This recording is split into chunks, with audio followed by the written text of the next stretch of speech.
नमस्कार दोस्तों, स्वागत है आप सभी का एक बार फिर से हमारे इस चैनल धार्मिक ज्ञान पर। दोस्तों, शास्त्रों में वर्णित है कि शारदीय नवरात्रि के दौरान यदि कोई भी इंसान माता रानी जी की विधि विधान से पूजा पाठ कर लेता है तो उस व्यक्ति के जीवन का हर कष्ट जड़ से नष्ट हो जाता है और माता रानी जी के आशीर्वाद से उस व्यक्ति के जीवन में उसको धन, सुख, वैभव, ऐश्वर्य की प्राप्ति होती है। दोस्तों, हमारे शास्त्रों में, हमारे वेद पुराणों में माताओं के लिए, बहनों के लिए शारदीय नवरात्रि के दौरान कुछ ऐसे उपायों के बारे में बताया गया है जो यदि माताएं, बहनें शारदीय नवरात्रि के दौरान सही मुहूर्त पर विधि विधान से कर लें, जिसके बारे में आज के इस वीडियो में हम आपको बताने जा रहे हैं, तो ऐसी महिलाओं को, ऐसी कन्याओं को शीघ्र ही माता रानी जी का वो वरदान और वो आशीर्वाद मिल जाता है, जिसके पश्चात उनके जीवन के हर प्रकार की परेशानी खत्म हो जाती है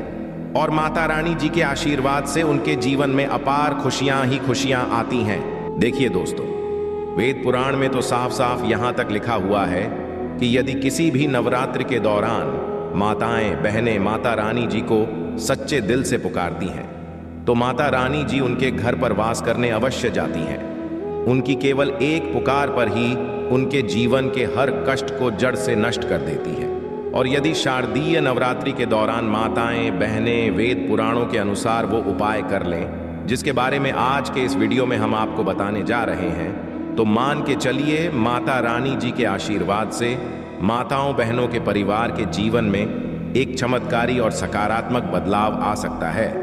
दोस्तों, चाहे आप पुरुष हैं, चाहे महिला हैं, आज के इस वीडियो को बहुत ध्यान से लास्ट तक, अंत तक बिना भगाए देखिएगा, क्योंकि आज के इस वीडियो में हम जानकारी आपको वेद पुराणों के अनुसार देने जा रहे हैं। और यदि आपने इस जानकारी को प्राप्त करके नवरात्रि के दौरान 2-4 मिनट का समय निकाल करके उन उपायों में से एक भी उपाय कर लिया, जिसके बारे में आज के इस वीडियो में हम आपको बताने आ रहे हैं, जिसके बारे में हमारे वेद पुराणों में, शास्त्रों में लिखा हुआ है, तो आप अपने जीवन की कितनी ही बड़ी समस्या में फंसे हो, कितने ही बड़े दुख का सामना कर हो और कितने ही बड़ा कष्ट आपके जीवन में हो, माता रानी जी के आशीर्वाद से आपके जीवन की हर प्रकार की दुविधा से आपको अवश्य मुक्ति मिल जाएगी। और इन उपायों को करने के पश्चात मान के चलिए, न केवल आपके बल्कि आपके पूरे परिवार के जीवन में एक चमत्कारी और सकारात्मक बदलाव आएगा। फिर हम आपको इस वीडियो में बताएंगे कि नवरात्रि के दौरान वो कौन सी ऐसी 2 चीजें हैं जो यदि किसी भी घर की महिला कन्या कर लेगी तो मान के चलिए माता रानी जी की असीम कृपा उस महिला पे, उस कन्या पर सदैव बनी रहेगी। माता रानी जी के आशीर्वाद से वह महिला, वह कन्या अपने जीवन के हर प्रकार के कष्टों से मुक्ति और इसके जीवन में माता रानी जी के आशीर्वाद से उसको भौतिक सुखों की प्राप्ति होगी। इसीलिए इस वीडियो को लास्ट तक, अंत तक न केवल अपने लिए बल्कि अपने पूरे परिवार के भले के लिए देखिएगा। और यदि आप चाहते हैं कि माता रानी जी की कृपा सदैव आप पे और आपके परिवार पर बनी रहे, माता रानी जी के आशीर्वाद से आपके जीवन में धन की वर्षा हो और आपको कभी भी अपने जीवन में किसी भी प्रकार की परेशानी का सामना न करना पड़े, माता रानी जी की कृपा से आपके घर की बरकत हो, आपके घर की उन्नति हो, तो दोस्तों पूरी सच्ची श्रद्धा और पूरे विश्वास के साथ कमेंट बॉक्स में जाइए और शीघ्र नारा लगा दीजिए, जय माता दी, जय माता रानी जी की। और यदि आप माता रानी जी के सच्चे भक्त हैं तो इस वीडियो को लाइक करना मत भूलिएगा और एक काम कीजिएगा, कमेंट बॉक्स में अपनी राशि भी डाल दीजिएगा। आपकी राशि के अनुसार कोई भी ऐसा उपाय होगा जो शारदीय नवरात्रि के दौरान आप करके लाभ पा सकते हैं, वो आके हम आपके कमेंट के रिप्लाई में बता देंगे। परंतु आपसे हाथ जोड़ करके निवेदन था, वीडियो लाइक करना मत भूलिएगा। तो यदि आप महिला हैं, यदि आप कन्या हैं, तो कुछ ऐसी गलतियां हैं जो वेद पुराणों के अनुसार आपको शारदीय नवरात्रि के दौरान भूल कर भी नहीं करना चाहिए, वरना माता रानी जी आपसे रुष्ट हो जाएंगी और कभी भी आपके घर पर वास करने नहीं आएंगी। तो वो कौन सी गलतियां हैं जो आपको शारदीय नवरात्रि के दौरान नहीं करनी चाहिए?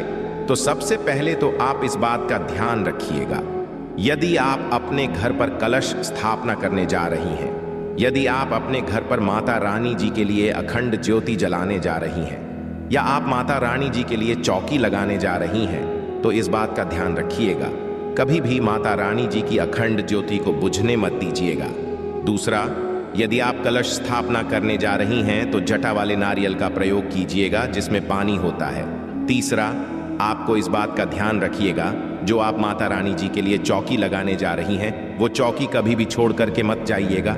देखिए, चौकी यदि आपने घर पर लगाया है तो चौकी को कोई भी खाली कभी मत छोड़िएगा। ये बहुत ही ज्यादा अशुभ बताया गया है, इससे माता रानी जी रुष्ट हो जाती है। दूसरा, आपको इस बात का ध्यान रखना होगा कि यदि आप माता रानी जी की चौकी घर पर लगाने जा रही हैं तो केवल लाल कपड़े पर ही लगाइएगा।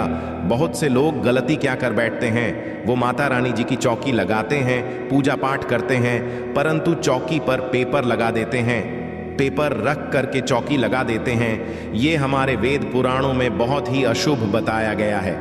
यदि आप पेपर रख करके माता रानी जी के लिए चौकी लगा रहे हैं तो इससे माता रानी जी आपसे रुष्ट हो सकती और कभी भी आपके घर पर वो वास करने नहीं आएंगी। हाँ, माता रानी जी की चौकी यदि आप लगा रही हैं तो लाल कपड़े पर लगाइए। इस बात का ध्यान रखिएगा, ऐसे लाल कपड़े का प्रयोग कीजिएगा जो पहले कभी भी प्रयोग ना हुआ हो। तीसरा, इस बात का आप लोगों को ध्यान रखना होगा, जब भी आप माता रानी जी की पूजा पाठ करने जा रही हैं, माता रानी जी की आपने चौकी लगाई है तो वहां पर कभी भी काले कपड़े का प्रयोग मत कीजिएगा, या माता रानी जी की पूजा पाठ करते वक्त काले कपड़े का धारण मत कीजिएगा। ये बहुत ही ज्यादा अशुभ बताया गया है, इससे माता रानी जी शीघ्र ही रुष्ट हो जाती है। देखिए, इस बात का आपको ध्यान रखना होगा कि आपने इस नवरात्रि के दौरान 9 के 9 दिन का व्रत रखा हुआ है, तो 9 के 9 दिन में आप लोगों को माता रानी जी के 9 अलग अलग स्वरूपों को अलग अलग प्रकार के फल को अर्पित करना होगा।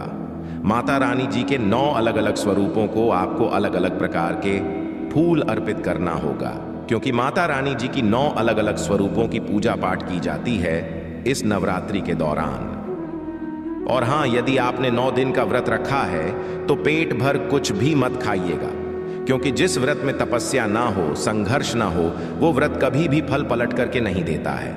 आप यदि इन बातों का ध्यान तो माता रानी जी की कृपा आपको अवश्य मिलेगी। नवरात्रि के पूरे 9 दिन में घर में किसी भी व्यक्ति को ना नाखून काटने दीजिएगा, नाखून काटने वाली मशीन का प्रयोग करने दीजिएगा। ये बहुत ही ज्यादा अशुभ बताया गया है। इसी प्रकार से आप लोगों को इस बात का ध्यान रखना होगा कि माता रानी जी की पूजा में किसी भी तरीके के चमड़े की चीज का प्रयोग मत कीजिएगा। देखिए, होता क्या है, बहुत सी माताएं बहनें नवरात्रि का जो व्रत रखती हैं वो माता रानी जी के मंदिर जाती हैं, चौकियों पर जाती हैं। तो आप लोग इस बात का ध्यान रखिएगा, कृपया करके आप लोग कभी भी माता रानी जी के पंडाल पर जा रही हैं तो आप किसी भी चमड़े वाली चीज का प्रयोग मत कीजिएगा। जैसे पर्स हो गया, बेल्ट हो गई, चप्पलें हो गई, चमड़े वाली चीजों से आप लोगों को दूर रहना होगा। इस बात का आप लोगों को विशेष करके ध्यान रखना होगा। और आप लोगों को इस बात का ध्यान रखना होगा कि यदि आप नवरात्रि के 9 दिन का व्रत रख रही हैं तो कृपया करके दोपहर में सोइएगा नहीं। नवरात्रि के 9 दिन कभी भी दोपहर में सोया नहीं जाता है। यदि आपने व्रत रखा है तो ये कुछ ऐसी बातें हैं जिनका यदि आप लोग विशेष करके ध्यान रखेंगी तो आपके जीवन में आपको किसी भी प्रकार की परेशानी का सामना नहीं करना पड़ेगा और माता रानी जी की आपको कृपा भी मिलेगी। आपके व्रत का पलट करके आपको करोड़ों गुना लाभ मिलेगा।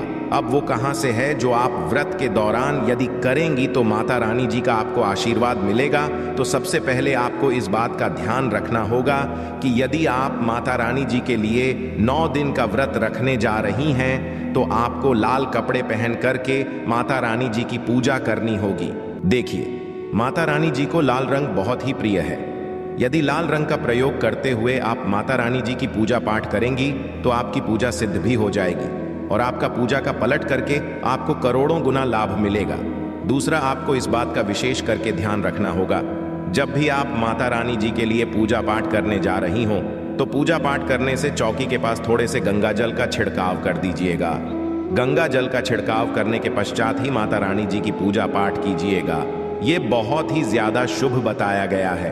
तीसरा, यदि आप माता रानी जी की पूजा में माता रानी जी को लाल गुड़ल का फूल अर्पित करती हैं तो ये बहुत शुभ बताया गया है। देखिए, लाल गुड़ल का फूल जो होता है वही एक ऐसा फूल होता है जो माता रानी जी के 9 अलग अलग स्वरूपों को एक साथ अर्पित किया जा सकता है। तो माता रानी जी की पूजा में यदि आप लाल गुड़ल के फूल का प्रतिदिन उनको अर्पित कर रही हैं तो माता रानी जी के 9 अलग अलग स्वरूपों का आपको आशीर्वाद मिलेगा। देखिए, यदि आप अपने व्रत के दौरान में सीताफल का प्रयोग करेंगे तो इससे माना जाता है कि माता सीता जी का आपको असीम आशीर्वाद मिलता है, और माता रानी जी को यदि आप सीताफल अर्पित करेंगी तो इससे भी आपको माता रानी जी का आशीर्वाद मिलेगा।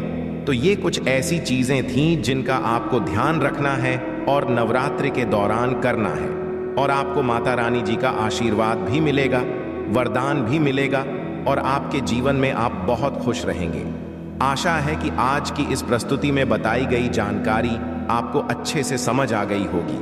वीडियो अच्छा लगा हो तो एक लाइक अवश्य कर दें। धन्यवाद वीडियो के अंत तक बने रहने के लिए।